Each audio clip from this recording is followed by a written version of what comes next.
నిర్గమకాండము 32వ అధ్యాయము.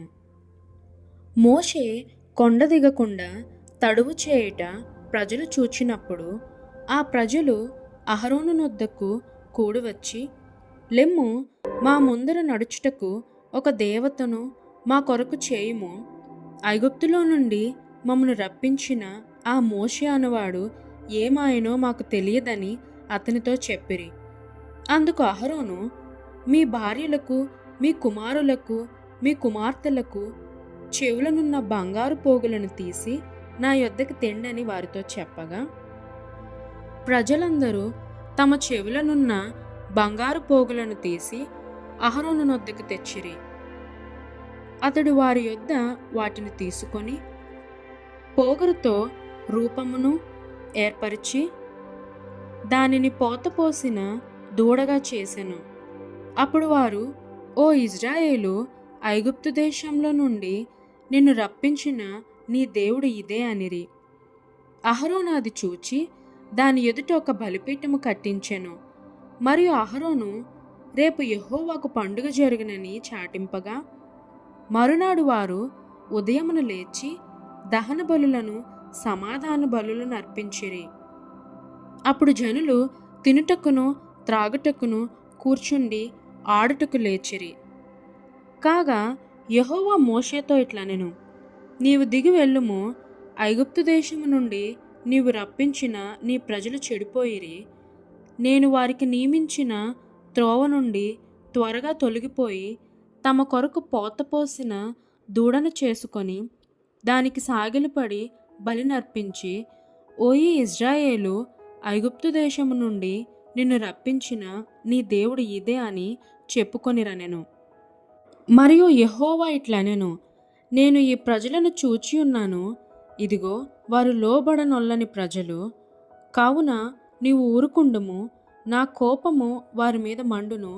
నేను వారిని కాల్చివేసి నిన్ను గొప్ప జనముగా చేసేదనని మోషేతో చెప్పగా, మోషే తన దేవుడైన యెహోవాను బ్రతిమాలుకొని, యెహోవా, నీవు మహాశక్తి వలన, బాహుబలము వలన ఐగుప్తు దేశంలో నుండి రప్పించిన నీ ప్రజల మీద నీ కోపము మండనేలా? ఆయన కొండలలో వారిని చంపునట్లును, భూమి మీద నుండి వారిని నశింపచేయునట్లును, కీడు కొరకే వారిని తీసుకొని పోయినని ఐగుప్తీయులు ఏల చెప్పుకొనవలెను. నీ కోపాగ్ని నుండి మల్లుకొని నీవు నీ ప్రజలకు ఈ కీడు చేయక దాని గూర్చి సంతాపపడుము.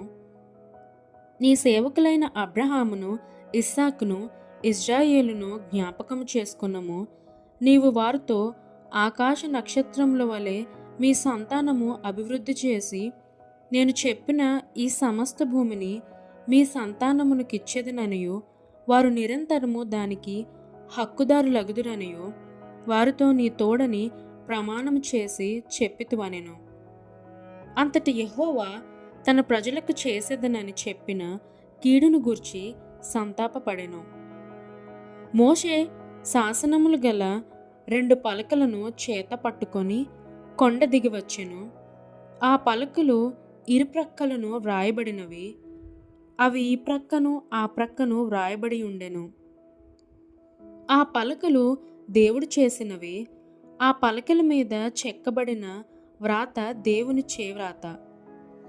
ఆ ప్రజలు పెద్ద కేకలు వేయుచుండగా యెహోషువ ఆ ధ్వని విని, పాలెములో యుద్ధధ్వని అని మోషేతో అనగా, అతడు, అది జయధ్వని కాదు, అపజయధ్వని కాదు, సంగీత ధ్వని నాకు వినబడుచున్నదనెను. అతడు పాలెమునకు సమీపింపగా ఆ దూడను వారు నాట్యమాడుటను చూచెను. అందుకు మోషే కోపము మండెను. అతడు కొండ దిగువను తన చేతులలో నుండి ఆ పలకలను పడవేసి వాటిని పగలగొట్టెను. మరియు అతడు వారు చేసిన ఆ దూడను తీసుకొని అగ్నితో కాల్చి పొడి చేసి నీళ్ల మీద చల్లి ఇజ్రాయేలుల చేత దాన్ని త్రాగించెను. అప్పుడు మోషే, నీవు ఈ ప్రజల మీదకి ఈ గొప్ప పాపము రప్పించినట్లు వారు నిన్ను ఏమి చేసిరని అహరోనును అడుగగా, అహరోను, నా ఏలినవాడా, నీ కోపము మండనీయకము. ఈ ప్రజలు దుర్మార్గులను మాట నీవెరుగుదువు. వారు, మాకు ముందు నడుచుటకు ఒక దేవతను చేయుము, ఐగుప్తులో నుండి మమ్మను రప్పించిన వాడగు ఈ మోషే ఏమాయనో మాకు తెలియదనిరి. అందుకు నేను, ఎవరి యొద్ద బంగారం ఉన్నదో వారు దానిని ఊడతీసి తిండని చెప్పి తిని, నేను దాని అగ్నిలో వేయగా ఈ దూడ ఆయననెను. ప్రజలు విచ్చలవిడిగా తిరుగుట మోషే చూచెను.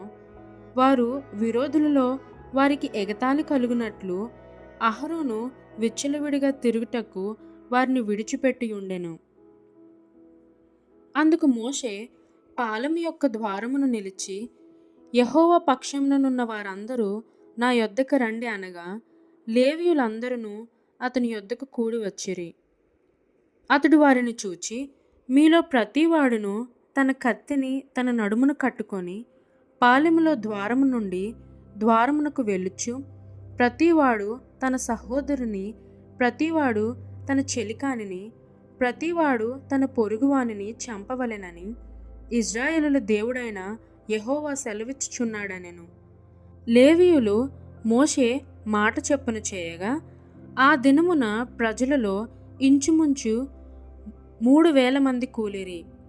ఏలయనగా మోషే వారిని చూచి, నేడు యెహోవా మిమ్మును ఆశీర్వదించినట్లు మీలో ప్రతివాడు తన కుమారుని మీద పడియే గాని తన సహోదరుని మీద పడియే గాని యెహోవాకు మిమ్మును మీరే ప్రతిష్ఠ చేసుకొనుడనెను.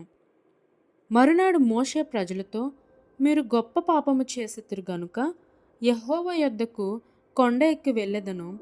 ఒకవేళ మీ పాపమునకు ప్రాయశ్చిత్తము చేయగలనేమో అనెను. అప్పుడు మోషే యెహోవా యొద్దకు తిరిగి వెళ్ళి, అయ్యో, ఈ ప్రజలు గొప్ప పాపము చేసిరి. వారు బంగారు దేవతను తమ కొరకు చేసుకొనిరి. అయ్యో, నీవు వారి పాపమును ఒకవేళ పరిహరించితివా?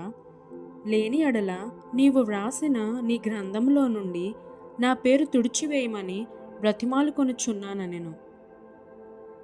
అందుకు యెహోవా, ఎవడు నా ఎదుట పాపము చేసెనో వాని నా గ్రంథములో నుండి తుడిచివేయుదును. కాబట్టి నువ్వు వెళ్ళి నేను నీతో చెప్పిన చోటికి ప్రజలను నడిపించుము. ఇదిగో, నా దూత నీకు ముందుగా వెళ్ళును. నేను వచ్చు దినమున వారి పాపమును వారి మీదకి రప్పించదనని మోషేతో చెప్పెను. అహరోను కల్పించిన దూడను ప్రజలు చేయించినందున యెహోవా వారిని బాధపెట్టెను.